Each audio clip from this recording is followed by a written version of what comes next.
화웨이 플러스 중국 5G 주기기의 의미에 대해서 곽세현 역사문화센터 이사님이 발표를 해주시겠는데, 곽 이사님 아주 옛날에 통신정책연구원에서 있으셨어요. 그리고 반도체 웨이퍼 만드는 포스코 휴일즈.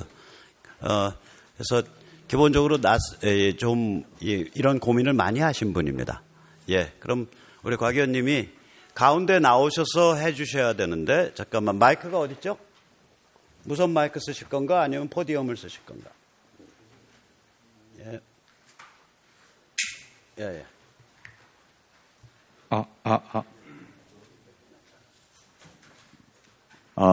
안녕하십니까. 곽세현입니다.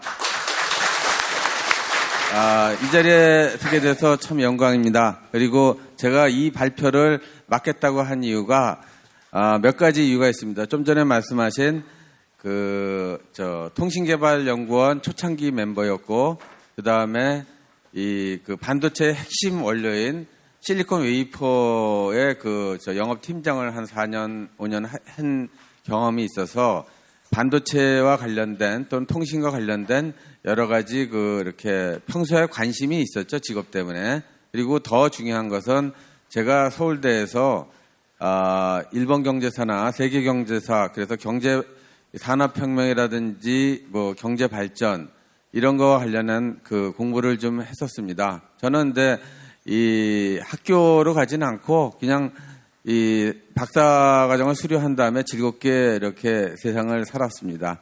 예, 반갑습니다. 저는 여러분한테 이 긴 느림의 미학 또는 긴 호흡의 그런 것의 장점을 오늘 좀 보여드리려고 제가 이 자리에 섰습니다.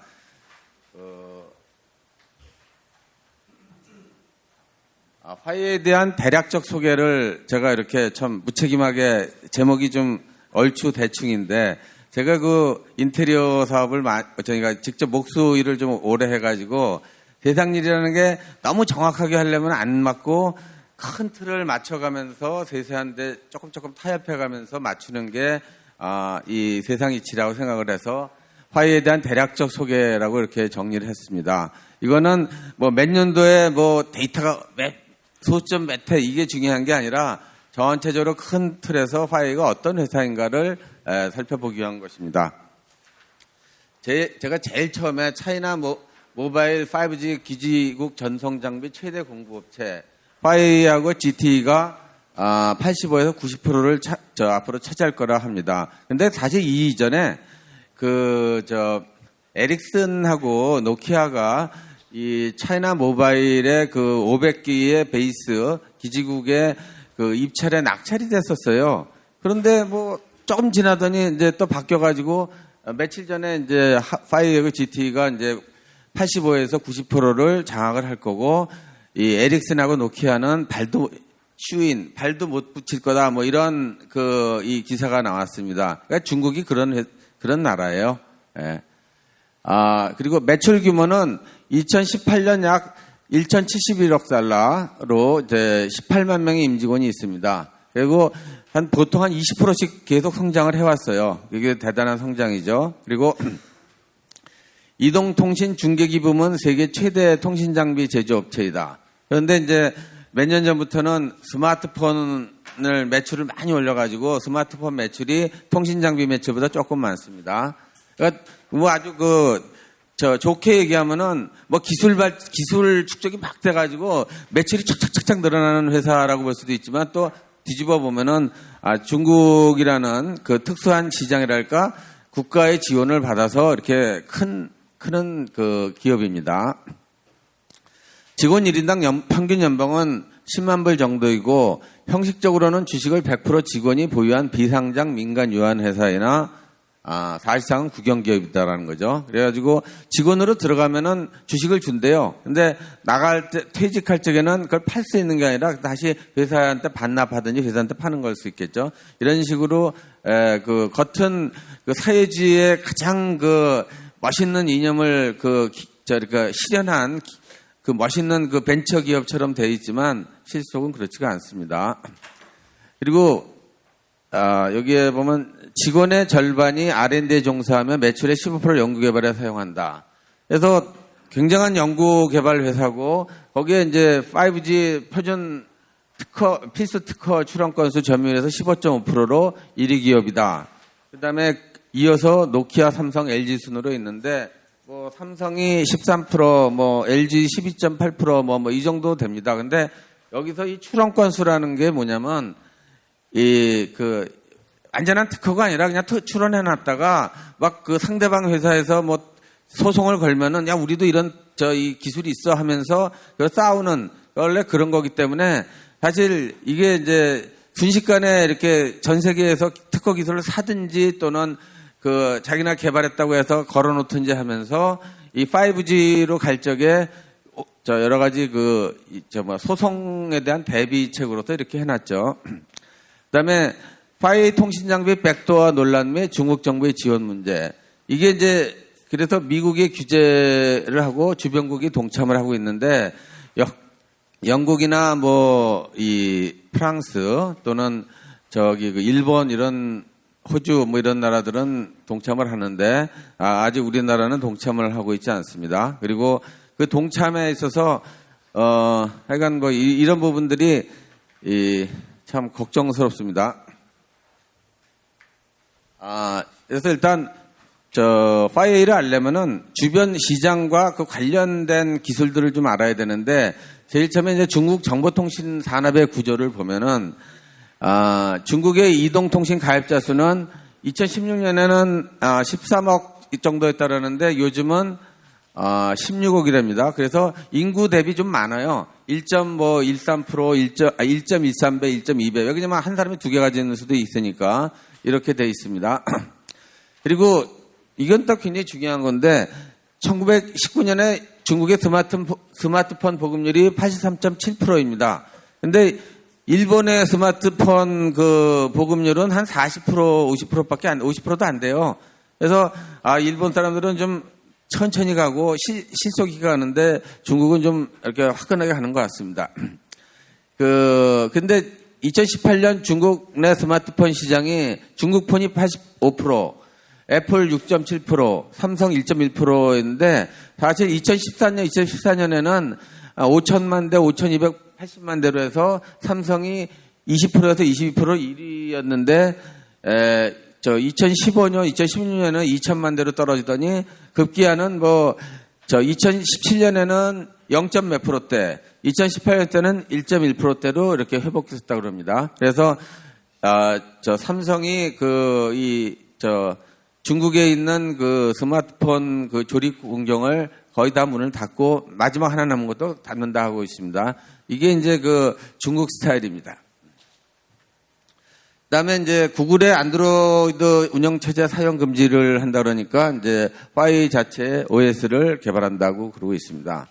그리고 이 중국의 3대 통신사를 중심으로 중국의 5G에 투자액이 2015년부터 2020년까지 4천억 달러에 이를 전망. 그래가지고 5G 기지국을 35만 개로 미국의 10배. 이를 통해서 5G가 세계 최대 통신기기 제조업체로 등극을 합니다.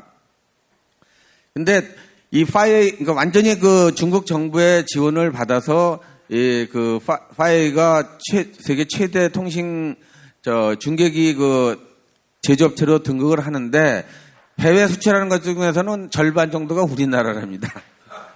그래서 이제 그리고 또 중국의 고속통신규격은 LTE, TDD 해가지고 10분할 방식인데 유럽하고 미국의 경우에는 LTE, FDD 주파수 분할 방식인데 제가 이 부분에 대해서 잘은 모르지만 이게 굉장히 중요한 뭐가 좀 있을 것 같아요. 왜 그러냐면 표준이 한번 정해지면은 그 다음부터 그 관련된 많은 산업의 이 제품이라든지 이런 것들이 여기에 전동은 되는 거고 또 하나는 이게 사실은 국방하고도 좀 관련이 있지 않나 생각이 됩니다. 미국이 모든 이 기술들이 다 미국 국방과 관련돼서 연구해서 나온 건데 미국의 그 무기 체계를 미국이 주파수 분할을 하는데 중국은 10분할을 한다. 10분할을 한다면 시간을 쪼갠다는 거기 때문에 중계기의 역할이 좀 더 클 거예요. 그 다음에 또 하나가 군대에서 이렇게 좀 조금 비밀스럽게 또는 자기 목적에 맞게 쓰려는 부분들이 같이 엮일 수가 있습니다. 그래서 이런 이 표준 규격이라는 부분이 일반적으로 생각하는 것보다 훨씬 중요합니다.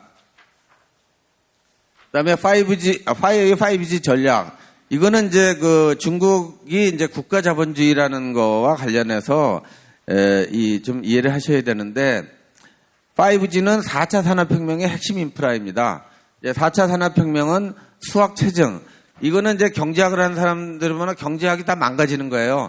수학 책임의 법칙에 의해서 세상은 시장 경제가 우월하고 시장 경제가 합리성을 보장하고 어쩌고저쩌고 하는데 이 4차 산업혁명에 대해서 수학 체증이 되면은 이거는 많은 경제학, 미시경제학의 이론이 다 이 X가 되고 새로운 틀을 만들고 새로운 분배 체계를 만들고 많은 제도적 보완을 해야 될 굉장히 중요한 이 부분입니다. 수학 체증. 네트워크 경제의 잠재적 발현이다. 이는 사람, 기계, 지능, 데이터 서비스가 상호 연결되는 초연결 환경을 가능하게 해주는 5G가 그 기반이다. 그래서 예상되는 변화가 개인, 고용 및 일의 성격이 변화하고 기업, 전 산업의 플랫폼, 모든 산업이 이렇게 이 플랫폼화 된다 해가지고 이 5G 플랫폼에 연결돼서 이 먹고 살게 된다는 거죠. 그래서 제가 이제 가장 5G를 갖다 잘 표현할 수 있는 사례가 어떤 거냐 생각해 봤더니 이 자율주행 자동차가 제대로 도입이 되면은 지금에 있는 직업의 40%가 없어진답니다. 왜 그러냐면은 보험회사 없어지고 그다음에 자동차의 재고 대수가 지금에 있는 것에 30%, 20배에서 30%만 되더라도 다 저갈 수가 있다는 거죠. 그리고 자동차는 이제 보유가 아니라 이제 공유하는 상황으로 이렇게 변한다면 어마어마한 변화가 지금 저가 있고 우리가 80년대 중반이나 90년대 이 중반에 있던 벤처 투기 있을 적에 90년대 말에 있을 때 벤처 이 투기 있고 이럴 때 막 정보화 사회에 떠들 때 그런 상황하고 지금하고는 속도감이 달라요. 지금 무지하게 이 빨리빨리 어마어마한 변화가 눈앞에 있는 것입니다. 5G 전략은 중국 정부의 압도적 지원을 기반으로 서방의 기술을 흡수하고 시장을 잠식해 간다. 이런 정책이 통신 장비와 스마트폰 분야에서 이미 현실화되고 있다. 아까 얘기했죠. 2년 만에, 3년 만에 그냥 1위로 막 등극을 합니다. 중국 내수를 기반으로 해서 더 나아가 빅데이터 처리와 인공지능 등과 관련 분야 확대되고 있다. 이는 전 세계 시장 경제와 자유민주 진영에 너무나 무모한 도발이다. 이 부분을 제가 이제 약간 경제사적으로 말씀을 드리겠습니다. 미국이 WTO라든지 이 자유무역 가트 무역 체제 해가지고 자유무역을 무지하게 신봉하는 나라 같죠. 미국은 해밀턴 체제라 해가지고 2차 세계대전 이전까지 보호무역주의의 아주 왕초 같은 나라였어요. 보통 보호무역을 주장한 게 독일의 경제학자였는데 실제적으로 막 보호무역을 통해서 자국의 철도 산업, 철강 산업, 이 공업들을 이렇게 발전시킨 나라가 미국입니다. 그래서 근데 이제 2차 세계대전을 치르고 나니까 다른 나라 시설들은 다 부서지고 미국만 공장을 갖고 있으니까 전 세계 GNP의 한 50% 가까이를 미국이 갖고 있다가 그러니까 물건을 시설만 갖고 있으면 어떡합니까? 상대방한테 물건을 팔아야 되는데 상대방도 좀 이 소득이 있어야지 물건을 파니까 자유무역 체제를 만들어서 마샬 플랜도 하고 커다란 시장을 만들었죠. 그러니까 마켓이라는 부분은 그냥 존재하고 언제든지 신성한 게 아니라 국가라든지 이런 만드는 거죠. 그러니까 어느 정도 울타리를 만들고 게임의 룰을 정하고 그 속에서 이 효율적으로 하는 것이지 시장의 룰이 자유시장 경제가 무조건 좋다 이런 건 아닙니다. 그게 이제 이 경제사라든지 특히 미국 경제사를 볼 적에 그런 걸 많이 볼 수 있습니다. 제가 이제 미국 경제사를 대학에서 하면서 배우면서 이런 일이 있었어. 그 중에 하나가 미국에는 이제 서부 개척 시대 때 이 개천이나 조그만 개천에다가 이렇게 다리를 놓으면요. 그 다리를 이게 갈 적에 세금을 걷어요. 그런데 겨울철 되면은 물이 오니까 이제 옆으로 가잖아요. 그러면 막 주인이 막 얼음도 깨놓고 총도 쏘고 해가지고 못 건너가게 하고 그런 부분들이 상당 부분 인정이 됐어요. 여기자면 이 사람이 투자를 해가지고 이렇게 좋게 해놨는데 그걸 그러다가 이제 재판을 몇 번 하더니 이제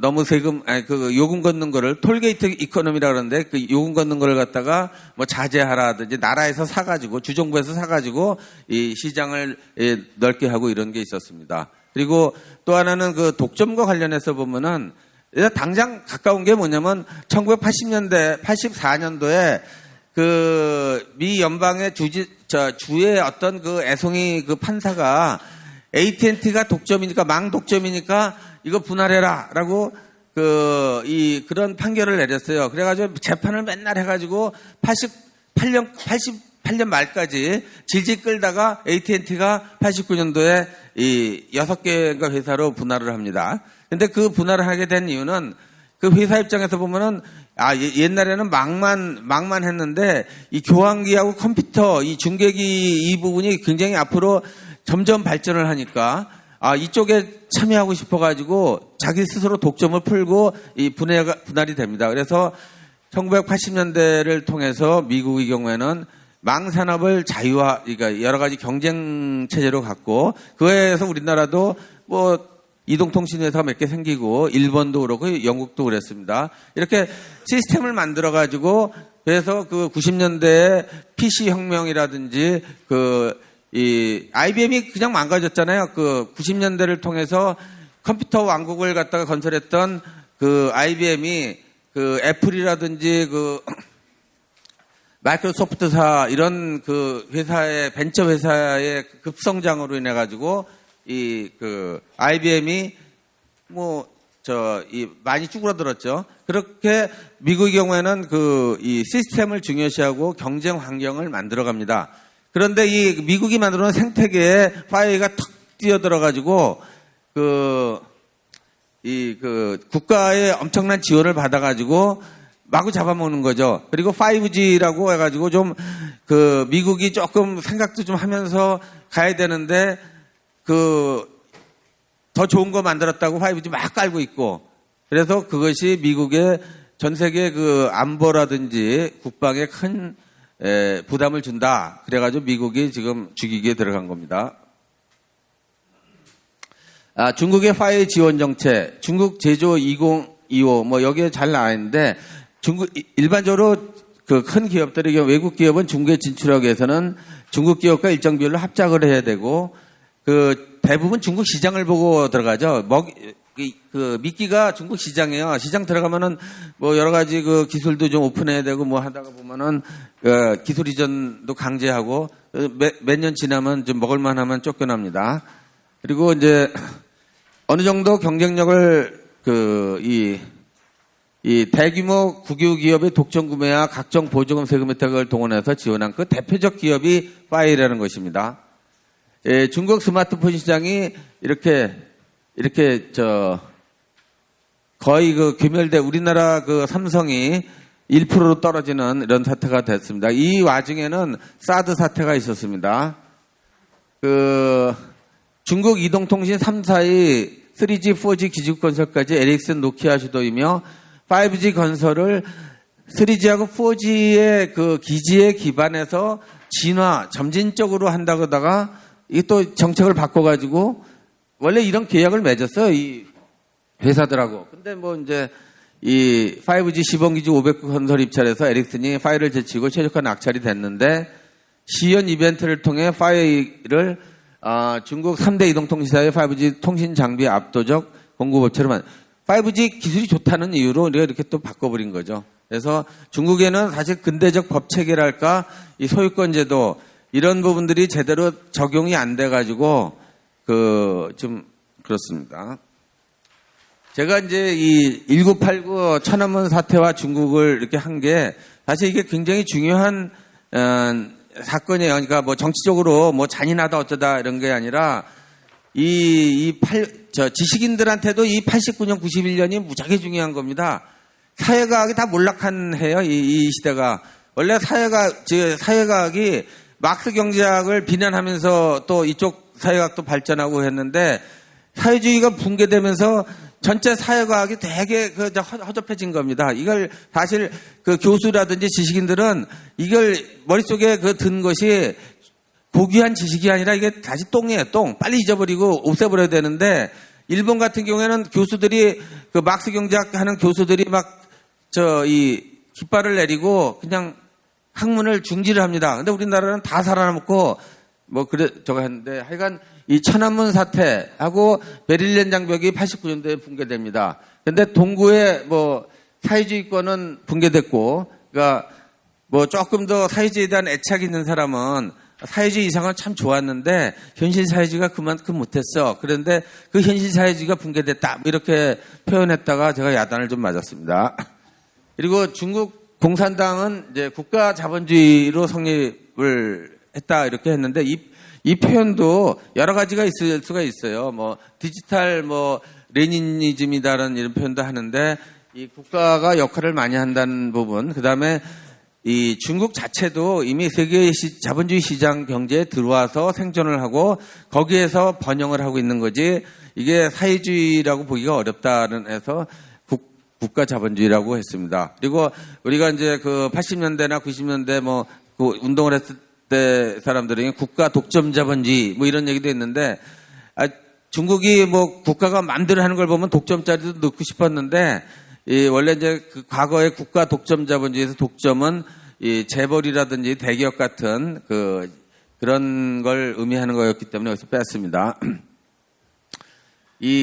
사실 이제 이 천안문 사태가 나니까 천안문 사태로 당황했던 이붕을 부추겨서 무자비한 진압을 뒤에서 조종하는 사람은 등서평이었습니다.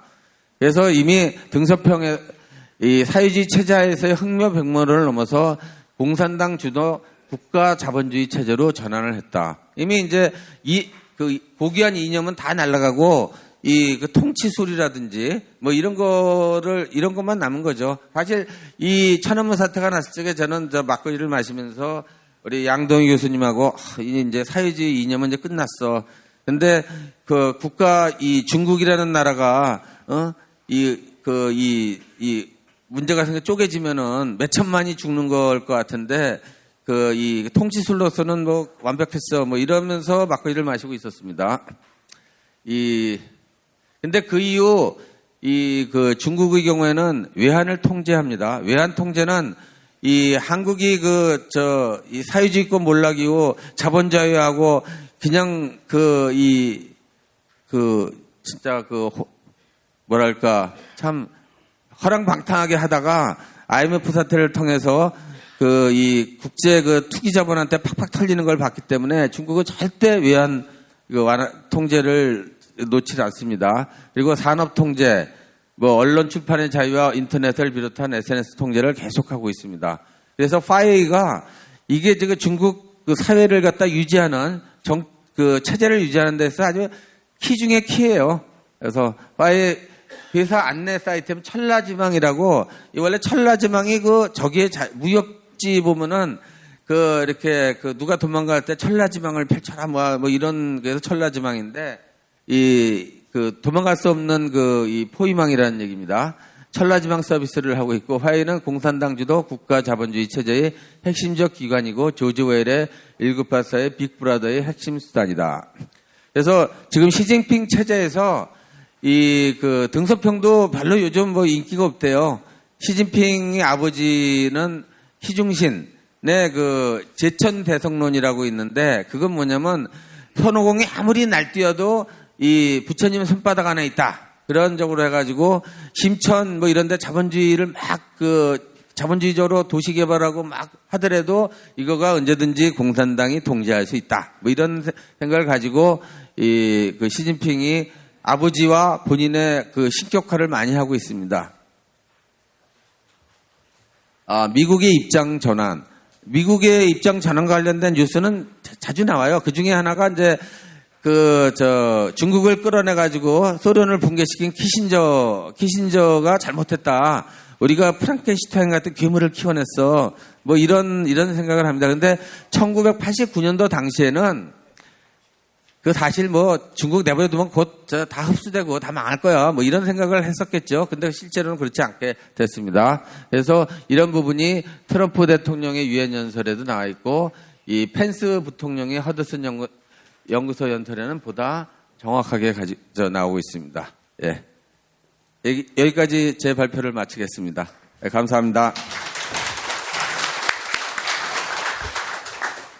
예, 지금 중국의 그 화웨이가 이제 미국 사람들은 그 기업을 이제 왕관에 박힌 보석, 크라운 주얼이라고 표현을 해요. 그러니까 한국을 대표하는 기업을 삼성이라고 한다면 중국을 대표하는 기업을 화웨이로 보는데 이런 정보기술 분야뿐만이 아니라 중국 제주 2025에서 다뤄지는 10개 분야, 정보기술을 포함한 10개 분야 전체에서 미국의 압박을 가게 될 것으로 추정이 됩니다. 그리고 이제 참고로 말씀을 드리면 그 전에 그 망이 지능성이나 속도가 떨어졌을 때는 군사망이 민간망과 별도로 돌아갔어요. 그러니까 문재인 정부가 최근에 군사망에서는 화웨이 장비가 쓰이지 않는다. 이거 엉터리 같은 소리입니다. 왜 그러냐면 망이 워낙 초고속이 되고 지능화되기 때문에 군사망이 어느 구간에서 민간망을 타요. 엔드투엔드로 군사망을 못 만듭니다, 지금은. 특히 5G 정도의 그런 망속도와 품질이면 그거를 군사적으로 따로 독자망을 갖출 수가 없어요. 그러니까 마이크로웨이브 초단파 중계기를 뭐 50km 사이에서 태워가지고 군사망을 하던 시절이 있어요. 대한민국도 로크헬 장비 같은 거. 근데 그 초단파 그거 해봐야 지금 보면은 PC 통신도 못 하는 거예요. 옛날 텍스트 PC 통신 그 속도거든요. 근데 5G 같은 실시간으로 동영상이 순조롭게 다닐 정도의 아주 고급의 초고속 통신망은 군대 자체가 별도로 운영할 도리가 없는 거예요.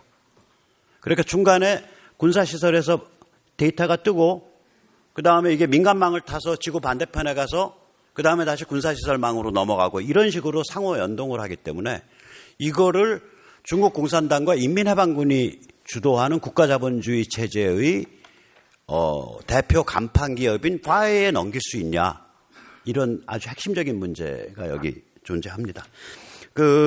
지금 이제 우리 심재철 의원께서 또 참여를 해주셨는데 잠깐 일어나서 인사.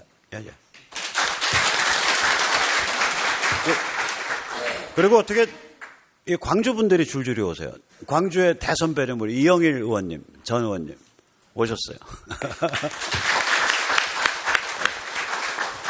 자, 그러면은 두 번째는 이제 박영하 교수님 말씀을 여쭙겠는데 박영하 교수님 잘 아실 거예요. 국회의원도 하셨고, 뭐 대한민국에서 알아주는 이 물리학자입니다. 앞에 여성 빼도 알아주십니다. 예, 그러니까 제가 의원님 시작하시고요. 근데 아까 마이크 어디 있죠? 되죠? 예. 그 잠깐 맞습니다. 예, 설명을 드릴게요. 박 의원님을 만난 다음에 제가 굉장히 특이하고 좀 훌륭한 분이다. 그래서 누구한테 물었더니 그 양반 5차원 소녀야. 실제로 겪어보니까 5차원이에요. 근데 저는 7차원쯤 되거든요. 이게 뭐냐면 이제 대한민국의 이 주류 제도권의 일반적인 그 처신 이런 거랑 이렇게 삐끗거리면 이제 차원이 높아지는 거잖아요. 그래서 제가 큰 누님으로 모시고 있고요. 차원수와 상관없이 나이와 상관없이 큰 누님으로 모십니다. 저보다 아래지만. 예, 그래서 우리 박영하 교수님 말씀을 잠깐 듣겠습니다. 감사합니다. 네, 반갑습니다. 마이크 되죠? 예. 이렇게 엄중한 시기에 우리 국회에서 또 정정석 의원님을 비롯한 많은 훌륭한 의원님들이 주재하시는 그 국가 혁신을 위한 연구 모임과 함께 저도 참여하고 있는 마인드 300 이렇게 같이 이런 세미나를 하게 돼서 반갑습니다. 제가 이제 요새 놀지는 않습니다. 제가 사실 정식 교수고 강의를 하고 있지만 밖에 나왔다 보니까 굉장히 특히 재작년 이후에 세상이 엄청나게 변하는데 우리 사회가 거기에 적극적으로 대응을 못하고 있다는 여러 가지 걱정을 하면서 하던 중에 그래서 이제 보니까 저는 전공이 물리학이고 정치를 잠깐 했지만 한국 사람이라면 국제 정치를 조금은 알아야 되겠다 상식적으로. 그래서 저도 이제 그런 것들을 조금 공부하던 중에 제가 하는 전문 분야는 아니지만 이렇게 이런 문제를 제가 이렇게 오늘 말씀드릴 수 있게 돼서 매우 또 귀중한 기회라고 생각합니다. 오늘 모두에서도 말씀이 됐고 또 우리 곽세현 의원님 말씀하셨지만 지금 변화하는 이 상황이 저는 이제 아직 그 54세대, 50대인데요.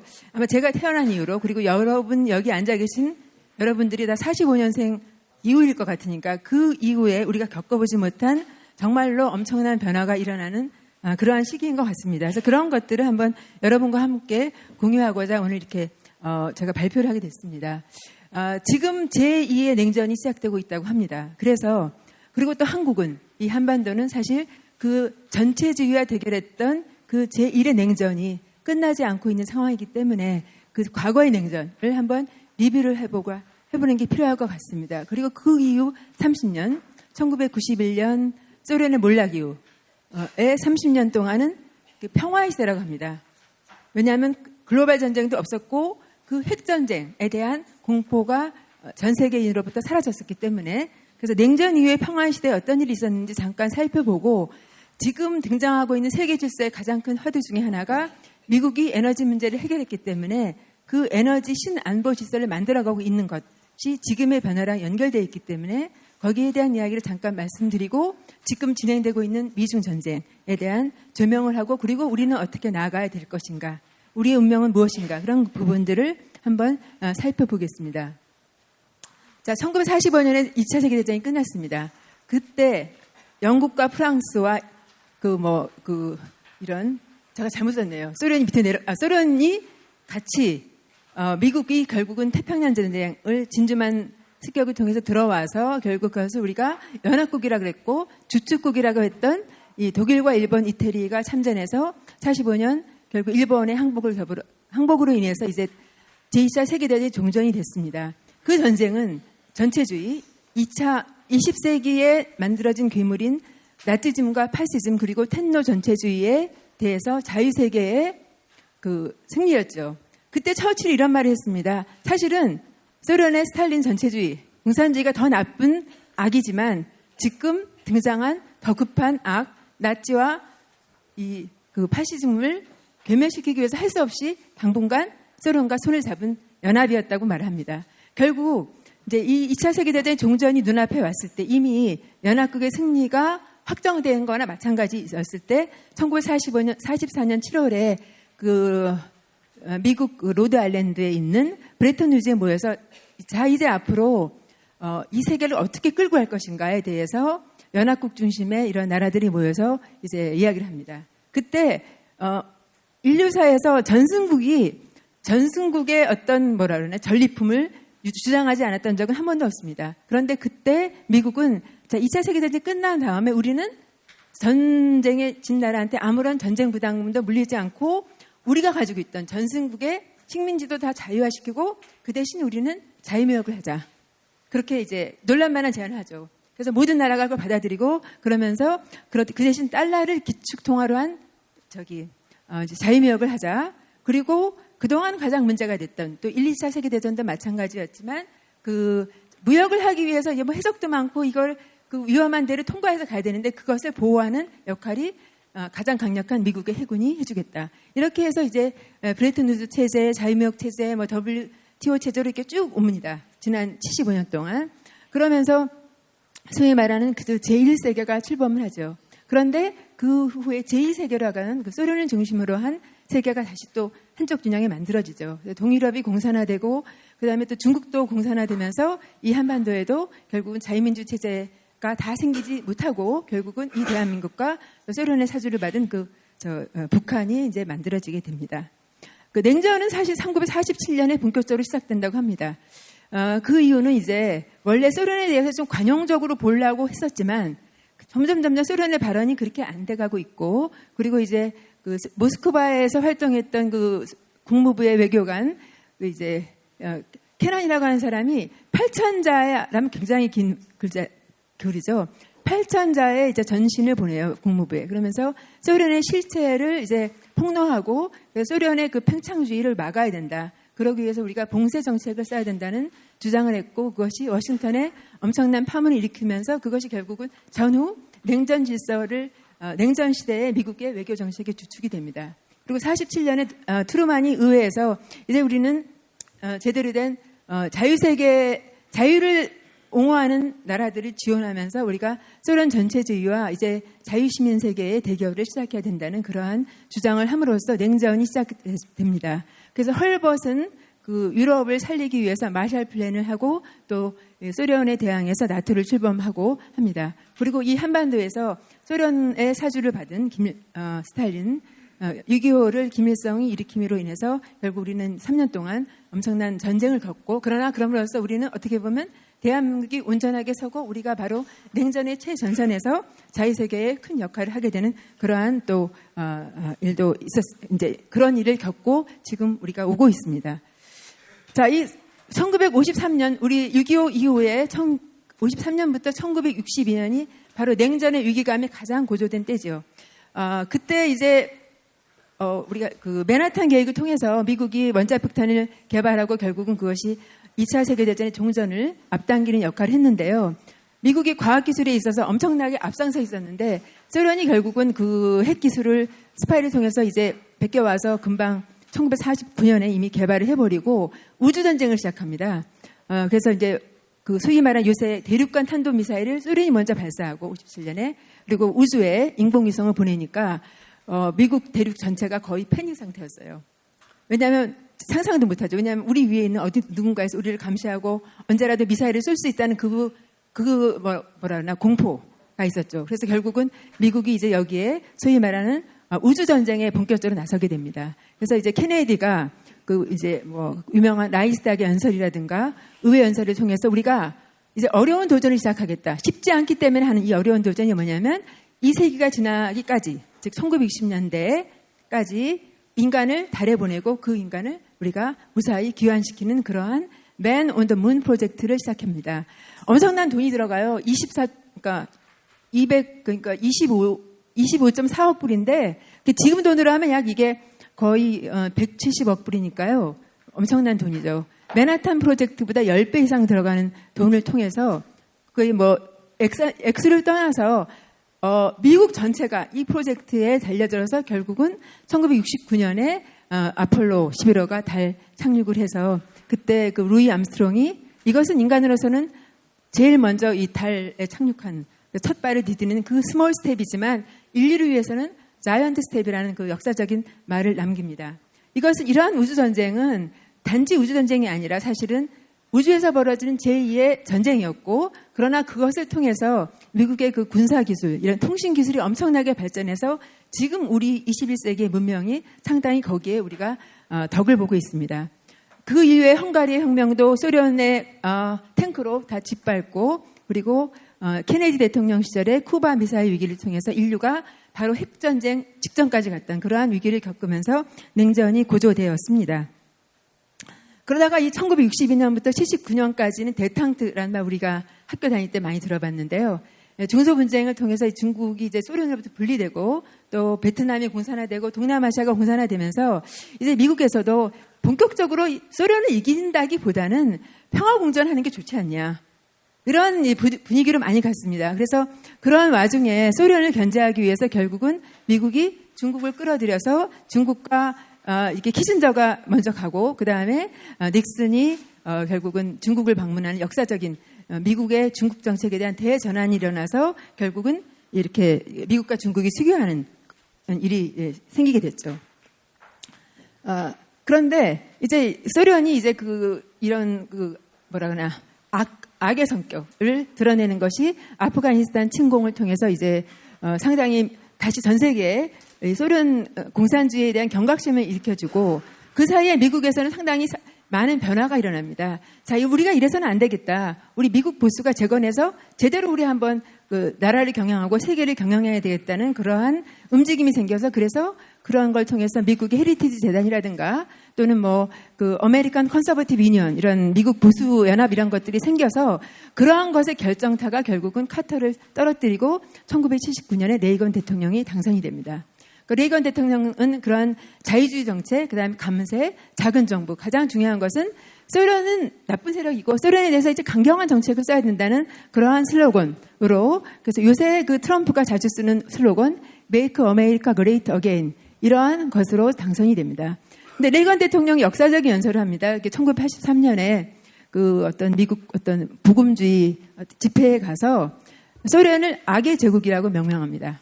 나중에 소련이 망한 다음에 소련의 장성들이 우리가 왜 망했는지 아느냐? 너희의 그 악의 제국 연설 때문에 망했다. 이렇게 말했습니다. 즉 소련 레이건이 이제 대탕태에서 벗어나서 각을 세웠죠. 저기는 악의 적이고 악의 근원이라고 했기 때문에 이제 결국 소련은 자기를 디펜스업밖에 없는 입장이었고 그들의 정당성이 무너지게 되면서 소련이 이제 흔들리게 되죠. 그러면서 이제 동시에 경제난에 허덕이는 이 소련에 대해서 그 유명한 스타워즈 전략방위 구상을 해가지고 이제 엄청난 군비를 투자하기 시작합니다. 그러니까 이제 소련은 경제가 안 좋아서 이 군비 투자를 할 수가 없는데 할 수 없이 따라가다 보니까 결국 더 망하게 돼서 이제 결국은 85년 근방에 가면 이제 미국과의 경쟁은 포기하게 됩니다. 그래서 결국은 그 유화적인 지도자 고르바초프가 나오면서 결국은 뭐 소위 말하는 그런 이 뭐 글라스노스트라든가 이러한 새로운 정책을 통해서 이제 변화하려고 하지만 이제 사실은 뭐 이제 소련이 끝까지 간 거죠. 그러다가 이제 1987년에 이제 그 레이건 대통령이 이제 마샬 플랜 40주년을 기념해서 독일에 갔을 때 이 브란덴부르크 문에 서가지고 그 역사적인 연설을 합니다. 이거 어떻게 될지 모르겠어요. 여기 지금 요거 레이건 대통령 연설 틀을 수 있나요? 거기서 안 되네요. 여기서 이 사람이 무슨 말을 하냐면 고르바초프 서기장님, 당신이 만약에 당신 소련의 번영과 자유를 원한다면 고르바초프를 한 5번 이상 부릅니다. 미스터 고르바초프, 여기 오십시오. Come to here. 그리고 이 문을 여십시오. 브란덴부르크 문. 마지막에 그 다음에 tear down this wall. 이 월을 무너뜨리시오. 연설을 합니다. 이게 엄청나게 특히 동유럽에서 그런 것들에 대한 반향을 일으켰고 결국은 이제 소련이 최근에 그 미국이 파기한 그 중장거리 핵무기 조약을 통해 가지고 이제 그렇게 됐습니다. 틀 수 있어요? 이게 뭐 워낙 1분짜리니까 한번 틀어보시고 레이건 대통령 사진 두 번째 걸 하면 돼요. 네. 두 번째 사진을 클릭하면 이게 동영상이에요. 첫 번째 말고 두 번째. 요거 예. 한번 잠깐 들어보시죠. 돼야 되는데. 거기 뭐가 화살표가 있는데요. 네, 화살표 클릭하면 될 것 같은데. 네. 저한테는 그겁니다. 안 되면 넘어가고. 예. 네, 됐어요. 거기 됐습니까? 예. 그러고 그다음에 이제 그 위에 1980년대 많은 일들이 있었죠. 결국은 베를린 장벽이 그 2년 후에 붕괴됩니다. 그 붕괴는 2년 후에 독일의 통일로 가고 그리고 그해 1991년 12월에 결국은 소련이 스스로 소련 공산당 체제를 종식해서 결국은 소련의 해체가 됩니다. 그러고 나서 결국은 이제 냉전이 끝이죠. 91년 12월. 결국은 소련 전체주의가 몰락하고 자유세계의 승리가 됐기 때문에 우리도 아까 박세현 의원이 말한 것처럼 이제 공산주의는 몰락하고 우리도 곧 북한이 망하고 통일될 거라고 믿었었죠. 그게 벌써 30년이 벌써 상당히 시간이 흘렀죠. 그 사이에 지난 약 30년 동안 평화의 시대입니다. 왜냐하면 글로벌 전쟁이 없었고 그러나 작은 전쟁들이 있었죠. 즉 특히 2001년에 이제 9.12 공격을 받음으로써 소위 말하는 테러와의 전쟁이 시작되고 중동에서 아프가니스탄, 이라크 등등에서 전쟁이 일으켰고 끝났거나 또는 계속 진행 중입니다. 기본적으로 이 전쟁은 테러와의 전쟁이기도 하지만 에너지가 이제 미국이 원래 에너지 수출국이었다가 70년대부터 에너지 수입국이 됩니다. 그래서 중동의 석유가 많이 필요하죠. 그래서 중동의 석유를 위한 에너지 전쟁이었습니다. 근데 그 사이에 일본은 이제 잃어버린 20년을 겪으면서 슈퍼파워의 이제 야망이 꺾이고 그러나 가장 중요한 것은 미국과 자유세계의 어떤 그런 여러 가지 혜택을 받은 이 중국이 자유세계의 총화가 돼서 엄청난 크기로 지금에 이르렀습니다. 그 사이 그래서 2010년대 특히 한국에서 화두가 뭐냐면 라이즈 오브 차이나 중국의 부상, 미국의 몰락. 그래서 곧 중국이 지원이 된다. 우리는 거기에 맞춰서 세계 정책을 펴야 된다. 이게 한국 사회 또 미국의 많은 주류 사회의 어떤 아젠다였어요. 그런데 실제로 그러면 그렇게 되고 있는지 현재의 시점에서 어떤지 한번 진단해 보고자 합니다. 가장 중요한 것은 이 미국의 에너지 문제가 해결이 됐습니다. 여기 보시면 뭐 잘 안 보이지만 여기 보면 여기 요게 그 호르무즈 해협이에요. 여기가 그 말레카 해협입니다. 여기를 통해서 가장 많은 해상 수송, 특히 오일 탱크가 지나가고 있어요. 그러니까 여기를 지켜줘야죠. 우리 한국, 소련, 한국, 일본 다 여기를 통해서 소개를 받고 있습니다. 그동안 지켜왔고 거기에서 중동에 분쟁이 생기면 미국이 적극적으로 개입하고 또 오펙에 사정하고 최근까지 그랬습니다. 그런데 이제 세상이 바뀌었습니다. 왜냐하면 미국이 셰일 혁명을 통해서 에너지 수출국이 됐고 미국이 엄청난 셰일 매장량을 통해서 이제 미국이 마음대로 에너지 가격을 정할 수가 있는 그러한 세상이 된 게 불과 몇 년 안 됐습니다. 아직 우리나라에서는 잘 인식을 못하고 있는데 실제로 그렇고 그래서 이제 뭐 러시아의 경제를 미국이 마음대로 할 수 있어요. 왜냐하면 유가를 올렸다 내렸다 할 수 있으니까. 그런 상황이 오니까 이제 그동안 했던 우리가 그 에너지 안보를 위해서 여러 가지 했던 일방적인 양보 이런 거 이제 미국이 안 하겠다는 선언을 지금 하고 있는 겁니다. 그래서 오죽하면 이런 책이 나왔어요. 셰일 혁명 때문에 미국 없는 세계. 그 말은 뭐냐면 미국이 없다는 게 아니라 미국이 이제는 모든 걸 희생하고 하지 않고 이제 국익과 어떤 공정무역 스탠스에서 하겠다 이런 이야기가 되는 거죠. 그래서 이제 우리나라에는 잘 소개가 안 됐지만 작년 9월 25일에 트럼프 대통령이 위원 연설을 통해서 우리는 이제 에너지 수출국이다. 오펙이 더 이상 자유세계 우리를 그 강탈하는 거를 우리 더 이상 안 보겠다 이런 말을 했습니다. 그래서 결국 작년에 이제 미국은 약 45년 만에 사우디와 러시아를 제치고 제1 산유국이 됐습니다. 이런 판국에 문재인 정부가 무슨 북중로 경제벨트라는 걸 통해서 무슨 러시아 가스관을 세운다든가 이런 일을 하고 있는 게 얼마나 이 세계의 흐름에 역행하는 건지를 우리가 알 수가 있겠습니다. 자, 그래서 중국은 이렇게 엄청나게 성장한, 즉 지금 GDP 대비 미국의 지금 한 60% 정도가 되고 있는데요. 그 정도의 걸 가지고 어떤 경제 성장을 넘어선 도발을 했는지 특히 여러 가지 각도를 한번 살펴보겠습니다. 가장 큰 도발이 원벨트 원로드죠. 들어보면 굉장히 그럴듯했죠. 시진핑이 2014년에 주창을 해서 이제 그 과거에 중국을 통해서 있었던 교역로인 이 실크로드를 제대로 개발하고 주로 철도가 가겠죠, 길과. 여기 해상에 실크로드를 만들겠다. 요 모양이 보면 약간 진주 목걸이 이게 돼서 진주 목걸이라고도 하는데요. 근데 이게 보면 가난한 나라에 엄청나게 많은 차관을 하는데 이자가 또 12%예요. 엄청난 거죠.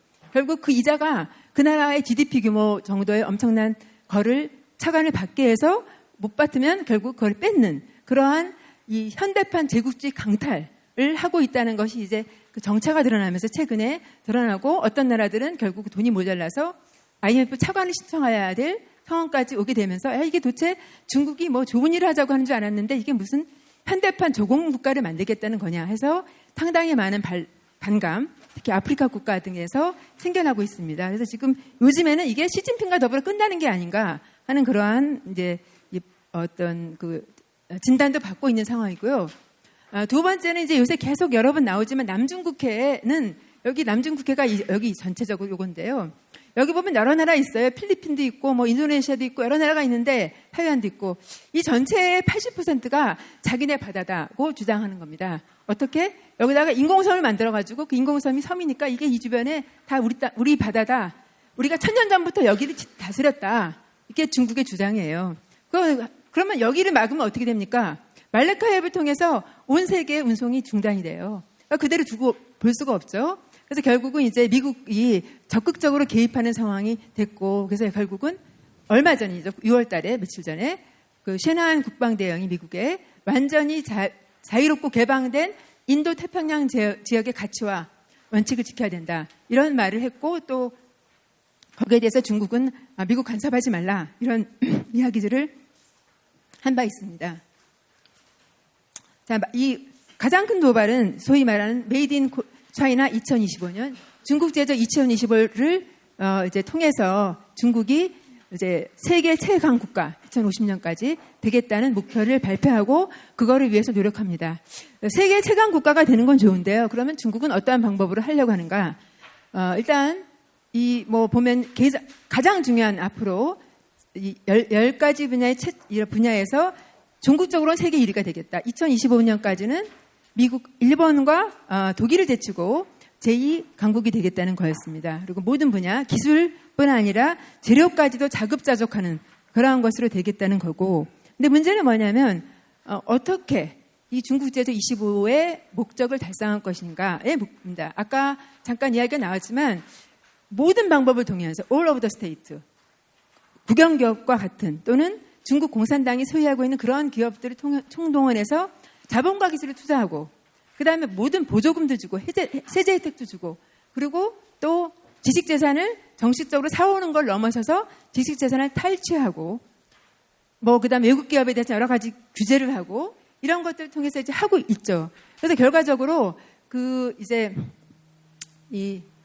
기술도 강제 이전을 이제 강제하고 그래서 이제 결국은 보니까 이 경쟁은 중국 기업과 자유기업 간의 경쟁이 아니라 중국 기업과 중국 정부, 그러니까 합한 그런 경쟁을 해야 된다면 그렇다면 미국의 입장에서 최근에 보면 이거는 뭔가 관세를 물리거나 뭔가 다른 방법을 써야 되는 게 아닌가 하는 게 최근의 미국의 입장 전환이죠. 가장 중요한 것은 아까 이야기 나왔지만 신뢰와 정직 이게 자유시장 경제의 핵심인데 그게 없다는 겁니다.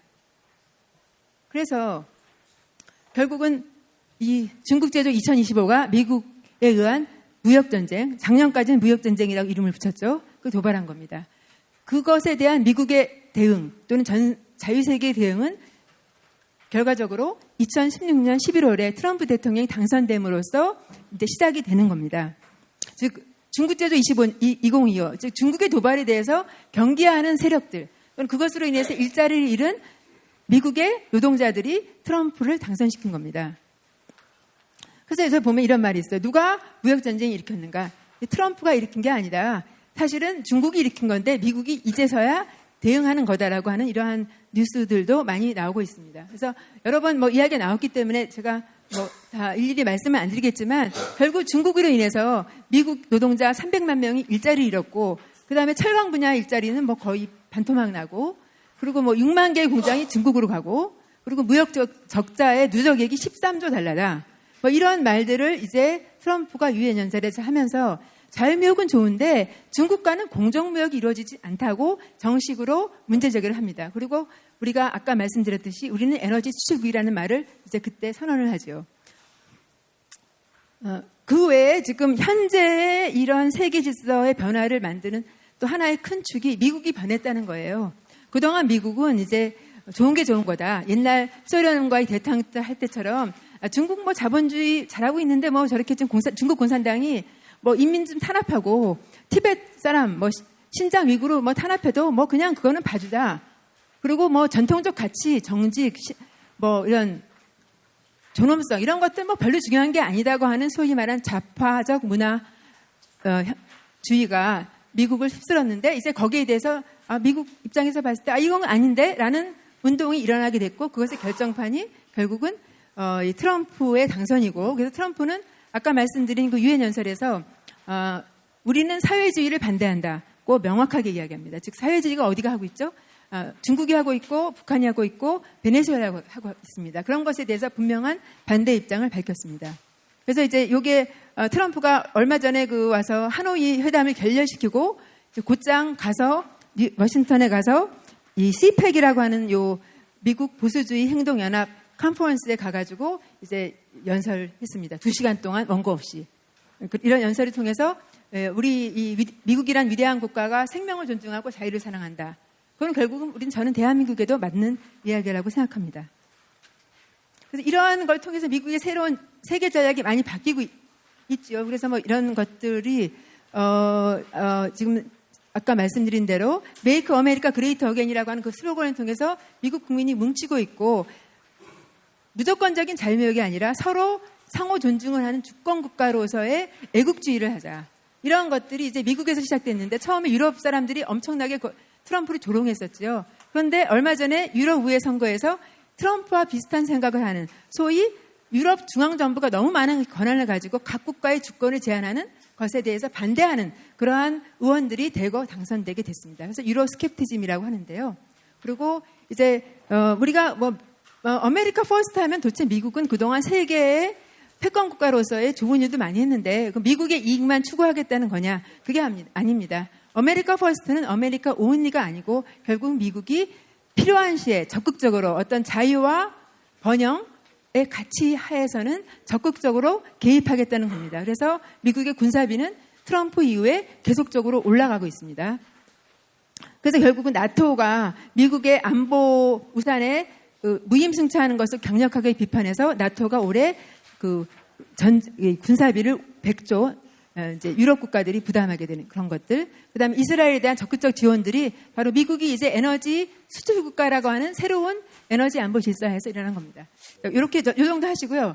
그래서 이게 아까 잠깐 나왔지만 미국의 새로운 정책, 특히 중국에 대한 새로운 정책은 작년 10월 4일에 펜스 부통령이 이제 허드슨 연구소라는 데 가서 지금까지 말씀드렸던 이제 중국의 문제점에 대해서 강력하게 경고하고 우리는 중국이 잘 살게 되면 우리 같은 자유민주 국가가 될 줄 알았는데 그렇게 하지 않고 강탈적 국가자본주의, 즉 중국 공산당의 지배체제로 가고 있다. 그리고 인권도 탄압하고 더 많이.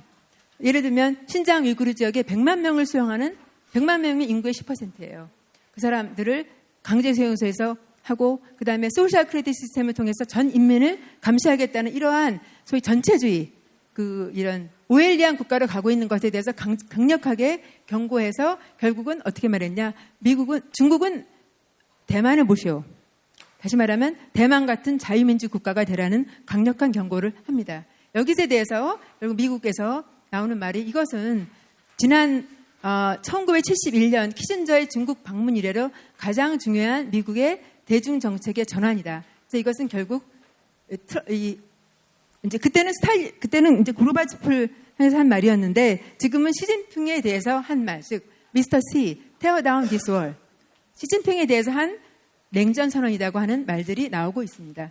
우리나라 언론에서는 정말 아무도 어떤 주류 언론도 지적하지 않았고 오로지 유튜버들 몇 분만 지적했던 제2의 냉전 선언, 펜스 부통령의 허드슨 연구소 연설이 지금 각을 드러내고 있는 미국의 중국에 대한 입장을 이야기하고 있습니다.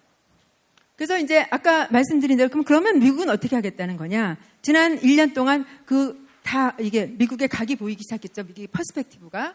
다시 말하면 인도 태평양 전략을 통해서 중국을 봉쇄하겠다는 거죠.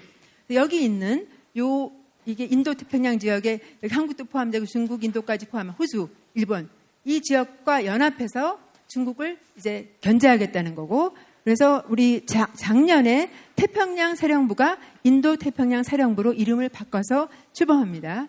그리고 이제 얼마 전이 아니죠. 2017년 11월에 트럼프가 문재인 대통령과 회담할 때 인도 태평양 이 구상에 들어오십시오라고 이제 부탁 내지는 제안을 했는데 그때 우리 정부는 답을 아직 안 하고 지금까지 온 상태입니다.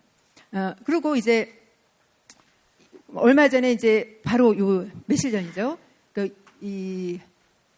싱가포르에서 상그릴라 안보회의라고 하는 이 아시아 안보회의에서 이제 결국은 신한 국방장관이 이제 아까 말씀드린 그러한 인도 태평양 지역을 어느 한 국가가 지배해서는 안 된다는 연설을 했고 그다음에 바로 며칠 전에 미국이 인도 퍼시픽 안보 전략이라고 하는 보고서 속에서 몇 개의 국가죠. 여기 지금 뉴질랜드, 몽골, 대만, 싱가포르와 더불어서 대만이 우리의 동맹 국가다. 컨트리라는 말을 해서 지금 이제 미국의 대중 정책이 어떻게 변하고 있는지를 보여주고 있는 가장 극명한 사례라고 생각합니다.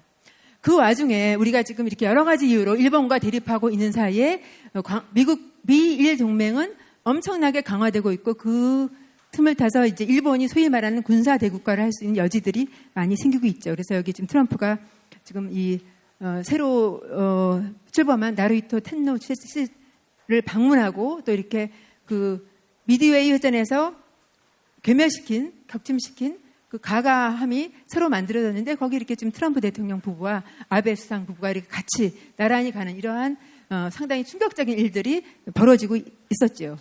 5월 달의 일입니다.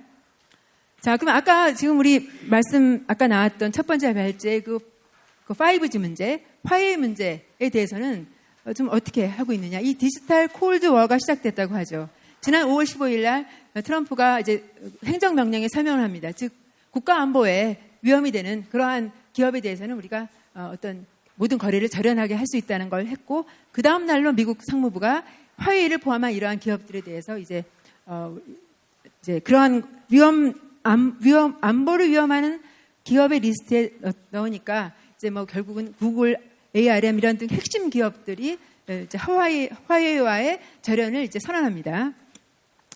물론 중국은 자체 기술로 할 수 있다, 자체 시장으로 할 수 있다고 선언하지만 그러나 모든 과학기술, 모든 산업은 항상 개인의 창의성과 자유를 존중하는 그러한 데서 번영했고 결국 중국은 만약에 과거에 소련을 컨테인먼트 시켰듯이 미국이 중국 시장과 자유시장을 절연한다면 결국은 얼마 가지 못할 것이라고 예측하는 사람들이 많죠. 저를 포함해서. 자, 그래서 이제 이 미중 전쟁을 아까 사회자께서도 말씀하셨지만 이게 관세 전쟁이었습니다. 처음에는. 근데 이게 무역 전쟁이었어요. 지금 경제 전쟁입니다. 그리고 기술 전쟁입니다. 그러나 그것을 넘어선 것이다. 라고 미국에서도 말이 나오고 있습니다. 즉 이것은 문명의 충돌이다. 지금 미국은 지금 중국을 상대로 전쟁을 하고 있는데 공식적으로 미국은 중국의 적이라고 지금 미국에서 말하고 있어요. 있는데 그동안 미국은 뭔가 서구적인 현대 문명의 세례를 받은 세력과 충돌했는데 지금 중국은 전혀 그렇지 않다. 중국은 소위 말 서구 문명의 핵심과 너무 멀어져 있는, 즉 과거의 중화제국의 연장선상에 있는 그러한 전체주의 국가를 상대로 해서 우리가 충돌하는 것이고 이것은 문명과 반문명의 충돌이라고 하는 말이 이제 미국의 그 유력한, 예를 들어 여기 미 국무부 정책기획국장의 말에서 나오고 있고 아까 허드슨 연구소에서 말한 펜스 부통령의 발언도 있지만 여러 이야기가 나오고 있어요. 그래서 지금 여기 이 분이 이제 과거에 그 미국 트럼프 대통령의 수석 이제 전략가였는데 이분이 또 나와서 민간에서 굉장히 무시무시한 위원회를 만들었습니다. 이게 뭐냐면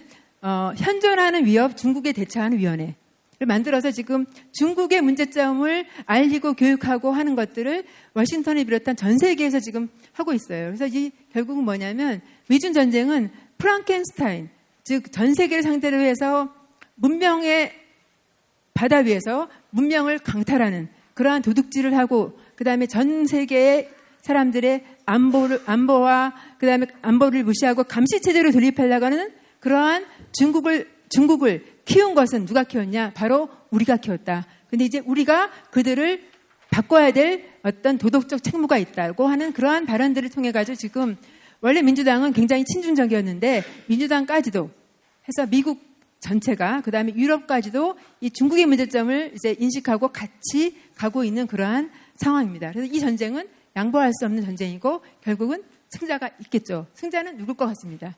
저는 미국이라고 생각해요. 왜냐하면 미국은 그냥 경제력, 군사력, 소프트웨어 측면에서 전혀 중국과 격차가 있고 가장 중요한 것은 결국은 뭐냐면 결국은 미국은 어떤 우리가 신뢰할 수 있는 규범과 정직성, 어떤 인간 존중을 가지고 있는 지난 600년 동안 서구에서 시작된 르네상스와 종교개혁, 산업혁명, 과학혁명 이런 걸 통해서 만든 현대 문명의 가장 정점에 있기 때문에 결국은 그쪽으로 갈 수밖에 없다고 저는 생각합니다.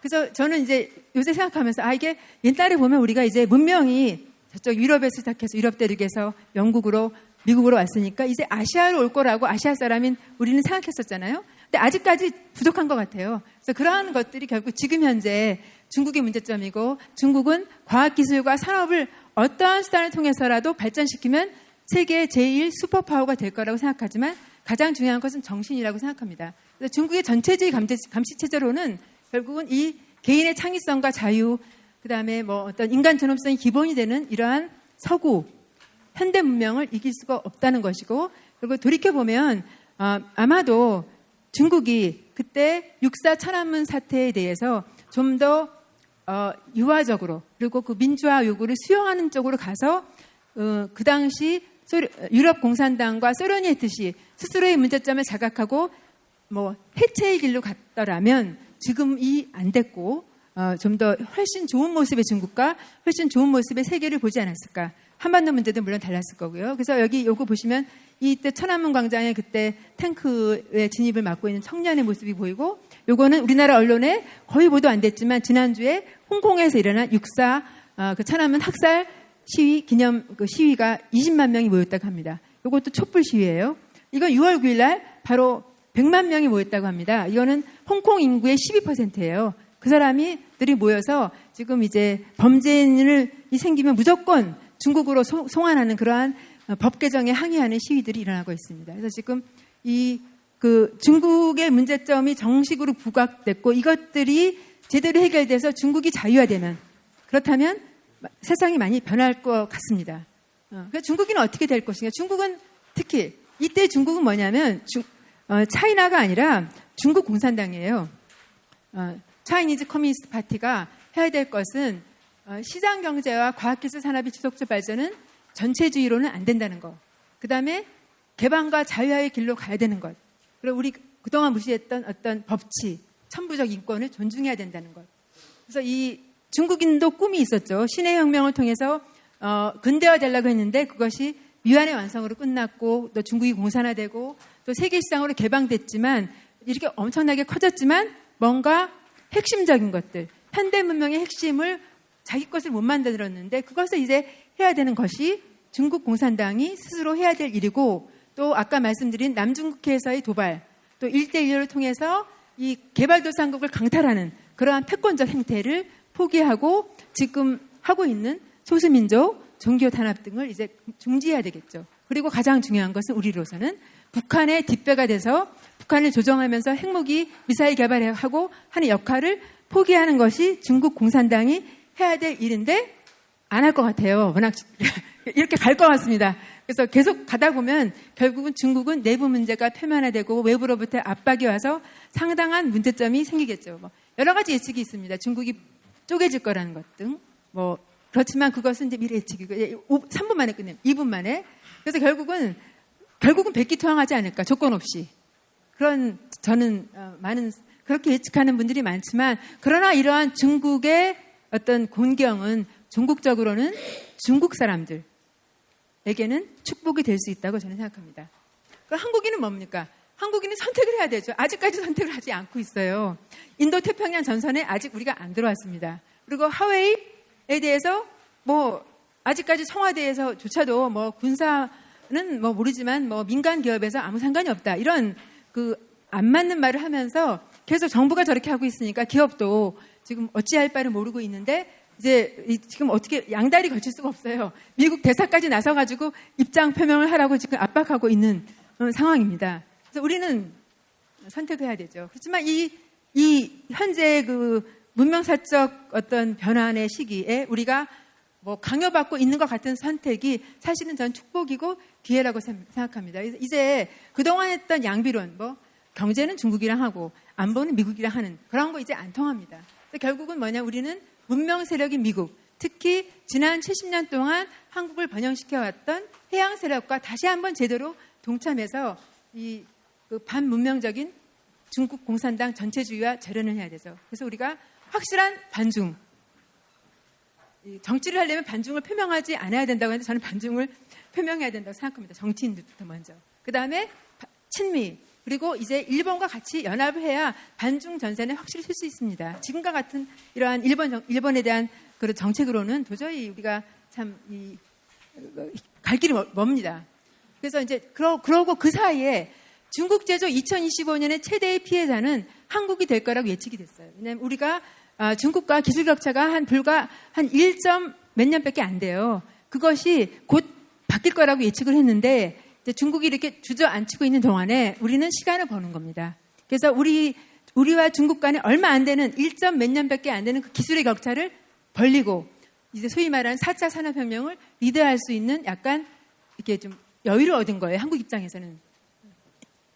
그리고 이제 좀 디테일하게 이야기하자면 중국에 있는 공장들을 동남아, 인도로 이전하고 그동안 미국이 지금 미국으로 공장이 다시 돌아오고 있는 것처럼 우리도 한국으로 공장이 돌아올 수 있게 하는 그러한 정책들을 쓰면 결과적으로 단기적으로 한국 경제에 일부 마이너스가 있을 수 있겠지만 경제적으로나 모든 면에서 축복이 될 수 있는 그러한 호기가 된다고 생각합니다.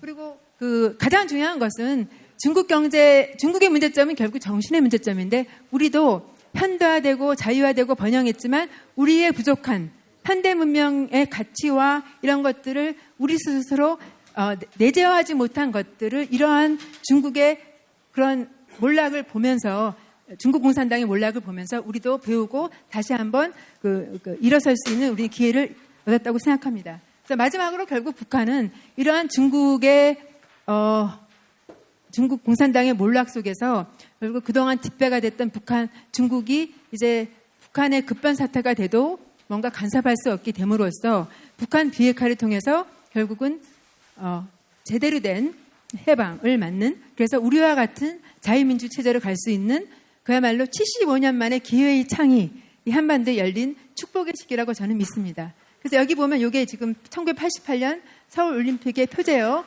벽을 넘어서가 있죠.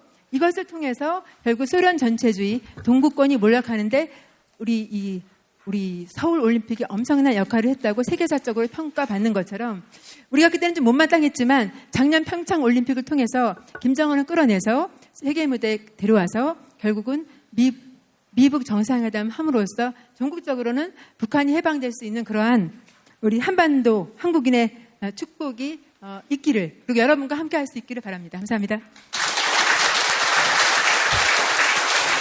예.